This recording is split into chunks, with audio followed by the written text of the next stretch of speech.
హైదరాబాద్ లో వీకెండ్ వచ్చింది కదా, అలా పబ్బుకో గబ్బుకో వెళ్ళిపోయి ఇష్టం వచ్చినట్టుగా చికెన్లు కేఎఫ్సీలు తిందామని చెప్పి ఆలోచించిన వారందరూ కూడా ఇదొక రకంగా చాలా బిగ్గెస్ట్ షాకింగ్ న్యూస్ అని చెప్పొచ్చు. వెదర్ మారింది, చిల్ అవుదామన్న వాళ్ళకి డెఫినెట్గా మీ జేబుకే కాదు, మీరు కనుక ఈ పని చేస్తే మీ ఆరోగ్యానికి కూడా చిల్లుపడే అవకాశం ఉంది. హైదరాబాద్కి బర్డ్ ఫ్లూ మరోసారి వచ్చేసింది. హైదరాబాద్ శివారులో బర్డ్ ఫ్లూ ఇప్పుడు కలకలం రేపుతోంది.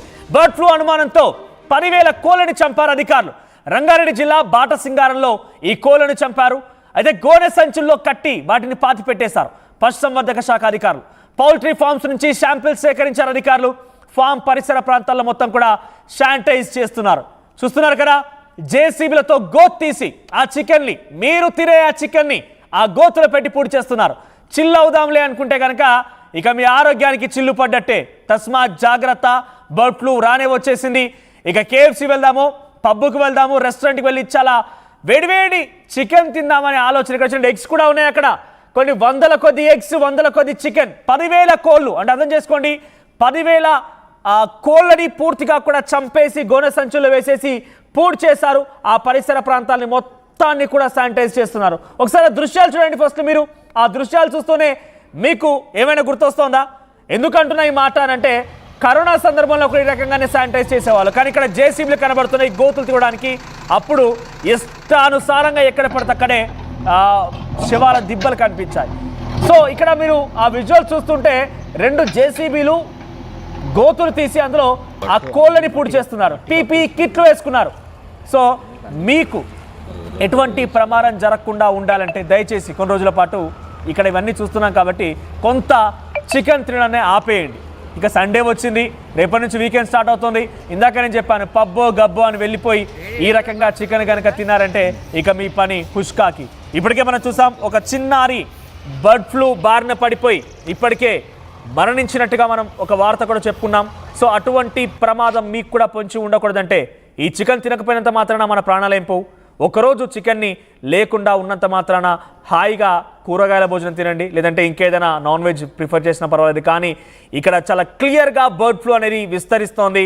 హైదరాబాద్ నగరానికి చేరుకుంది. హైదరాబాద్ నగరంలోని ఈ పరిసర ప్రాంత రంగారెడ్డి జిల్లా బాటసింగారంలోని ఒక పౌల్ట్రీ ఫామ్లో 10,000 కోళ్ళని గోనె సంచిలో కట్టేసి వాటిని చంపేసి పూడ్చిపెడుతున్నారు. ఒకసారి దృశ్యాలు మీరు కూడా చూడండి.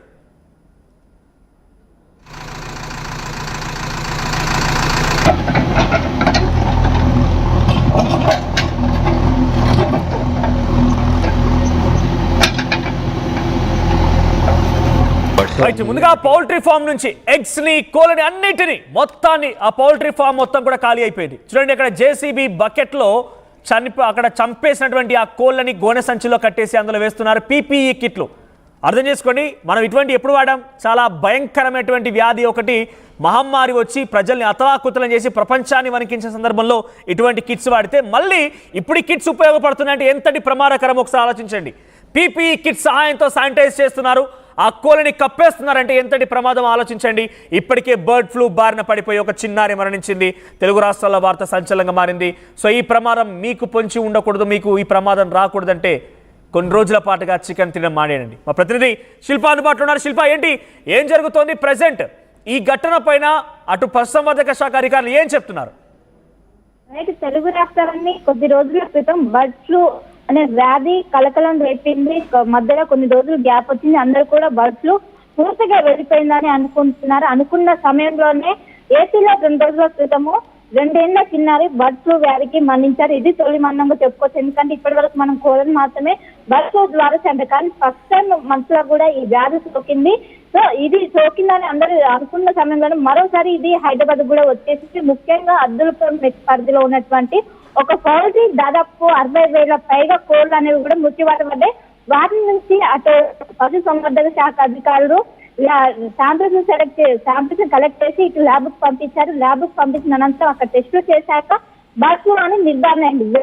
అక్కడికి వెళ్ళి అక్కడ పౌల్ట్రీ దగ్గర శానిటైజేషన్ వెంటనే చేశారు. అక్కడ ఉన్నటువంటి కోళ్ళని గోనె సంచులో తీసుకొని అనంతరం పాతి పెట్టారు. ఎందుకంటే ఇది వెంటనే స్ప్రెడ్ అవుతుంది. సో వెంటనే ఎక్కడ పక్కన దేని కూడా స్ప్రెడ్ అవ్వకుండా వెంటనే అధికారులు చర్యలు చేపట్టారు. కానీ అప్పటికే దాదాపు 1000 కోళ్ల వరకు కూడా మృత్యువాత పడ్డట్టు కూడా తెలుస్తుంది. ముఖ్యంగా అక్కడ ఉన్నటువంటి గుడ్లను కూడా అమ్మొద్దంటూ కూడా అక్కడ ఉన్నటువంటి యాజమాన్యం చెప్పారు.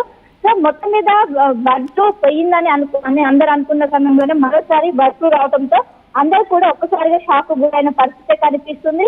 ముఖ్యంగా అక్కడ ఉన్నటువంటి అబ్దుల్లాపూర్ మెట్లో ఉన్నటువంటి పౌల్ట్రీలో ఈ ఇన్సిడెంట్ జరిగింది. సో పక్కన దాదాపు 3 నుంచి 4 కిలోమీటర్ల మేర ఉన్న ఇల్లు అనేది అధికారులు సర్వే చేపడుతున్నారు. ఎందుకంటే ఇప్పటికే ఈ బర్డ్ ఫ్లూ అనేది మనుషులకు వ్యాపించడంతో అక్కడ ఉన్నటువంటి వాళ్ళకు దీనికి సంబంధించి ఇంటింటి సర్వే చేపడుతున్నారు. ఎందుకంటే దీనికి సంబంధించినటువంటి లక్షణాలు ఏవైతే ఉంటాయో ఇప్పుడు చనిపోయినటువంటి చిన్నారికి సంబంధించినటువంటి ఏ లక్షణాలు కనిపిస్తే ఆ లక్షణాలు అక్కడ కనిపిస్తున్నాయి అని కూడా వీళ్ళు ప్రస్తుతం ఎంక్వైరీ చేసిన పరిస్థితి కనిపిస్తుంది. సో మొత్తం మీద మన కరోనా టైంలో ఏ విధంగా సినారియో చూసాం, అదే విధంగా శానిటైజేషన్ కావడం కావచ్చు, ఇప్పుడు కాబట్టి ఇవన్నీ కూడా ఈసారి రిపీట్ అవడంతో మరోసారి అందరు భయపడుతున్న సిచ్యువేషన్ కనిపిస్తుంది. సో మొత్తం మీద అంటే శిల్ప, ఇది దాదాపుగా మనం ఈ సిటీ పరిసర ప్రాంతాల్లో, చుట్టుపక్కల నగరాల్లో, చుట్టుపక్కల గ్రామాల్లో చూస్తుంటే పౌల్ట్రీ ఫార్మ్స్ అన్ని కూడా ఒకదాన్ని ఒకటి అంటుకొని కొన్ని కిలోమీటర్ వరకు విస్తరించి ఉంటాయి. ముఖ్యంగా మన నల్గొండ లాంటి ప్రాంతాల్లో కానివ్వండి, మహబూబ్ నగర్ లాంటి ప్రాంతాల్లో అటువైపు వెళ్ళేటువంటి ఆ రహదారుల పైన.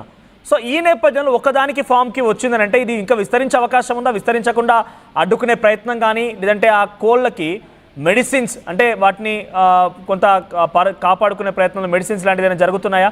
కొన్ని సందర్భాల్లో ఇవేవి కూడా బయట పెట్టకుండా పౌల్ట్రీ ఫార్మ్స్ సంబంధించి యజమానులు ఆ రకంగానే కోళ్ళని అమ్మగా అవకాశం కూడా ఉంది. టెస్టింగ్ జరుగుతుంది ఎప్పటికప్పుడు ఫార్మ్స్లో.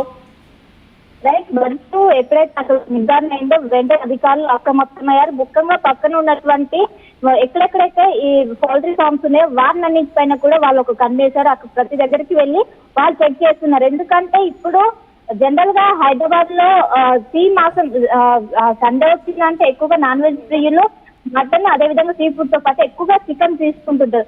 సో ఇది అదునుగా చేస్తే వాళ్ళు ఏమైనా ఈ విధంగా అమ్మే అవకాశం ఉండటం ముందస్తాన్ని అప్రమత్తమయ్యారు. ముఖ్యంగా ఇప్పుడు ఇన్సిడెంట్ జరిగినటువంటి బాట సింగారం దగ్గర మొత్తం దగ్గరలో ఉన్నటువంటి పౌల్ట్రీ ఫార్మ్స్ ఎక్కడ కూడా ఇప్పటికే వీళ్ళు చికెన్ సర్వ్ చేయడంతో కూడా వాళ్ళకి ఆదేశాలు ఉంది. ముందు అక్కడి నుంచి ఎగ్స్ కూడా ఎవరికి కూడా సరఫరా చేయడంతో వాళ్ళకు పశుసంవర్ధక శాఖ నుంచి స్పష్టంగా ఆర్డర్స్ కూడా వెళ్ళాయి.